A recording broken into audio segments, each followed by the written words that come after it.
নমস্কার বন্ধুরা, welcome to এসটিউনিক sports. বন্ধুরা, এই ভিডিওতে আমরা কথা বলবো শুধুমাত্র ইস্টবেঙ্গলকে নিয়ে, কারণ সামনেই রয়েছে ডুরান্ড কাপ। কোন গ্রুপের মধ্যে ইস্টবেঙ্গল রয়েছে, বাকি দলগুলো কীরকম রয়েছে, কবে ইস্টবেঙ্গলের ম্যাচ, অফিসিয়াল শিডিউলটা কী রয়েছে, সেই নিয়ে কথা বলার সাথে সাথে ইস্টবেঙ্গলের নতুন বিদেশি প্লেয়ারকে নিয়েও আমরা কথা বলবো এই ভিডিওতে। তাই ভিডিওটা শুরু থেকে শেষ পর্যন্ত দেখো, আর ভিডিও ভালো লাগলে সকলে একটা করে লাইক করে দিও। আর যারা চ্যানেলে প্রথমবারের জন্য এসেছো, মনে করে চ্যানেলটাকে সাবস্ক্রাইব করে তার পাশের বেল আইকনটাকে অন করে রেখো, তাহলে তোমাদের প্রিয় দলের খেলার সমস্ত আপডেট তোমরা এখানে পেয়ে যাবে। তো চলো আর দেরি না করে ভিডিও শুরু করা যাক। তো আর মাত্র কটা দিন বাদেই কিন্তু ডুরান্ড কাপ অফিসিয়ালি শুরু হতে চলেছে, এবং এই 2024-এর ডুরান্ড কাপ কিন্তু একটা আলাদা রকম টুর্নামেন্ট হবে, কারণ প্রতিটা দলই চাইছে যে ডুরান্ড কাপে ভালো ফলাফল করার। বেশ কিছু দল হয়তো রিজার্ভ টিম নামাবে, কিন্তু বেশ হাড্ডাহাড্ডির লড়াই হবে এবছর ডুরান্ড কাপে, আমরা বুঝতে পারছি। কারণ একই গ্রুপের মধ্যে যখন ইস্টবেঙ্গল মোহনবাগান থাকে, তো লড়াইটা কীরকম হয় আমরা লাস্ট সিজনে দেখেছি। গ্রুপ চ্যাম্পিয়ন হয়েছিল ইস্টবেঙ্গল, পরবর্তী সময় ফাইনাল ম্যাচে চ্যাম্পিয়ন হয়েছিল মোহনবাগান, এবং ফাইনাল ম্যাচে ইস্টবেঙ্গল মোহনবাগানের মতন দল যখন মুখোমুখি হয়, তো লড়াই তো একটা দুর্দান্ত হয়। তো এই বছরও কিন্তু সেইভাবেই মোটামুটি শিডিউল তৈরি করা হয়েছে গ্রুপে, সেরকমভাবেই দলগুলোকে রাখা হয়েছে। তো যদি আমরা শুধু ইস্টবেঙ্গলকে নিয়েই ভাবি, তো ইস্টবেঙ্গল কিন্তু গ্রুপ এর মধ্যে রয়েছে। সেখানে কিন্তু ইস্টবেঙ্গল ছাড়াও ডাউন টাউন রয়েছে, ইন্ডিয়ান এয়ারফোর্স রয়েছে এবং মোহনবাগান সুপার জায়েন্ট রয়েছে। তো অফিসিয়াল শিডিউলও কিন্তু এসে গেছে ডুরান্ড কাপের তরফ থেকে। তো ইস্টবেঙ্গল কিন্তু প্রথম যেটা ম্যাচ খেলবে সেটা হচ্ছে 29শে জুলাই সন্ধ্যা 7টা থেকে যুবভারতীতেই খেলা হবে। তো সেই ম্যাচটার দিকে তো অবশ্যই নজর থাকবে, কিন্তু যেই ম্যাচটা সবথেকে হাই ভোল্টেজ ম্যাচ রয়েছে সেটা হচ্ছে ডার্বি ম্যাচ।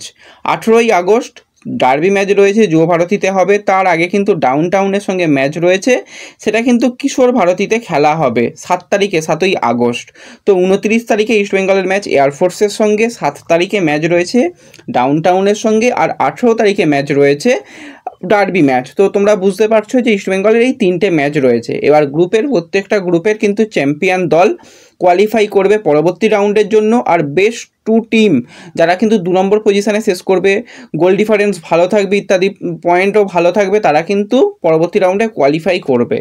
তো গ্রুপটা কিন্তু যথেষ্ট একটা ভালো গ্রুপ।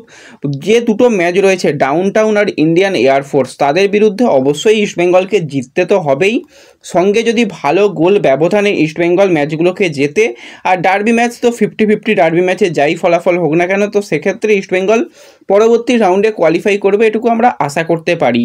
আর ইস্টবেঙ্গলের যেরকমভাবে বছরের আক্রমণ ভাগ তৈরি হয়েছে, তো সেক্ষেত্রে প্রত্যেকটা ম্যাচেই ইস্টবেঙ্গলের কাছ থেকে আমরা একের বেশি অন্তত গোল দেখতে পাবো, সেটা আশা করা যায়। কারণ ক্লেটন সিলভা রয়েছে, ডিয়ামান্টাকস রয়েছে, মাধি তালাল, সায়ন বিষ্ণুর মতন যুব প্লেয়ার, তাছাড়া মহেশ নন্দকুমারের মতন কিন্তু জাতীয় দলের এক্সপিরিয়েন্স প্লেয়ার কিন্তু দলের মধ্যে রয়েছে।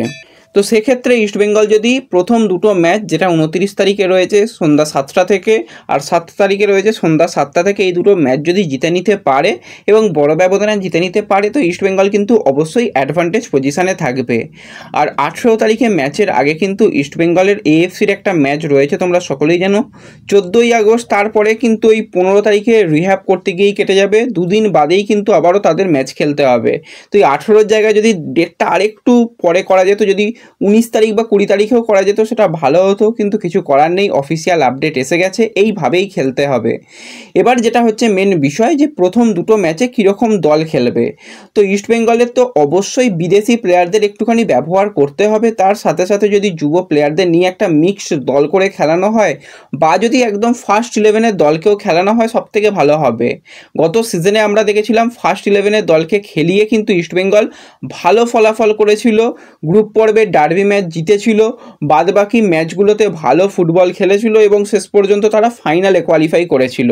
তো গত সিজনে আমাদের মনে থাকবে, জাস্ট একটুর জন্য বলতে গেলে ফাইনাল ম্যাচটা ইস্টবেঙ্গল জিততে পারেনি, ট্রফি আসেনি ডুরান্ড কাপের। তো এবছর কিন্তু কার্ডে স্কোয়াডরা প্রথম থেকেই কিন্তু ট্রফি জিততে চায়।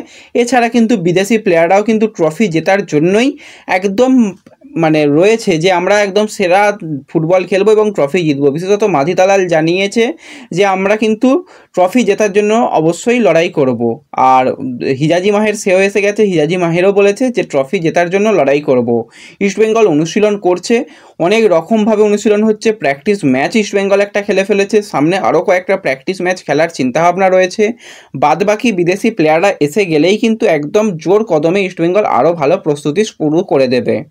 এছাড়া মাধি দালালের ব্যাপার তোমাদের বলেছিলাম যে মাধি দালাল কিন্তু কলকাতায় আসতে চলেছে। তো আজকে রাত্রেই কিন্তু মাধি দালাল কলকাতায় চলে আসবে, রাত 2:20 কিন্তু কলকাতা বিমানবন্দরে পা রাখতে চলেছে। অনেক সমর্থকই কিন্তু এই এমটিকে আনার জন্য আশা করা যায় যে মোটামুটি এয়ারপোর্টে যাবে এবং এমটি এসে গেলে অবশ্যই একটা দারুণ ফুটবল উপহার দিতে পারবে। এমটি মানে বুঝতেই পারছো, মাঝি দালালের ছোটো করে নাম আজকে থেকে এমটি দেওয়া হলো। তো আশা করি এমটি নামটাকেও কিন্তু তোমরা অনেক অনেক ভালোবাসা দেবে। যেভাবে হিজাজিকে রাজাজি বানানো হয়েছিল সেইভাবেই কিন্তু আমরা চাই এমটিও কিন্তু দুর্দান্ত ফুটবল খেলুক, এবং এমটি যত ভালো ফুটবল খেলবে তত সাপ্লাই লাইনটা ভালো হবে ইস্টবেঙ্গলের জন্য, স্ট্রাইকাররাও তত ভালো গোল করতে পারবে।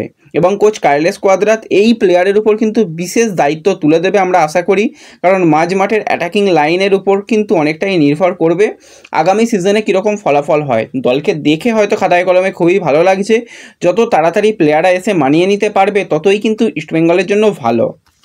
তো আশা করি বোঝাতে পারলাম ডুরান্ড কাপ কীরকম রয়েছে, কোন পরিকল্পনায় ইস্টবেঙ্গল যাচ্ছে, তো সেগুলো আশা করি বোঝাতে পেরেছি। পরবর্তী সময় কিন্তু আরও বেশ কিছু আপডেট আসবে ইস্টবেঙ্গলকে নিয়ে, তো সেগুলো জানার জন্য অবশ্যই চ্যানেলটাকে সাবস্ক্রাইব করে রেখো।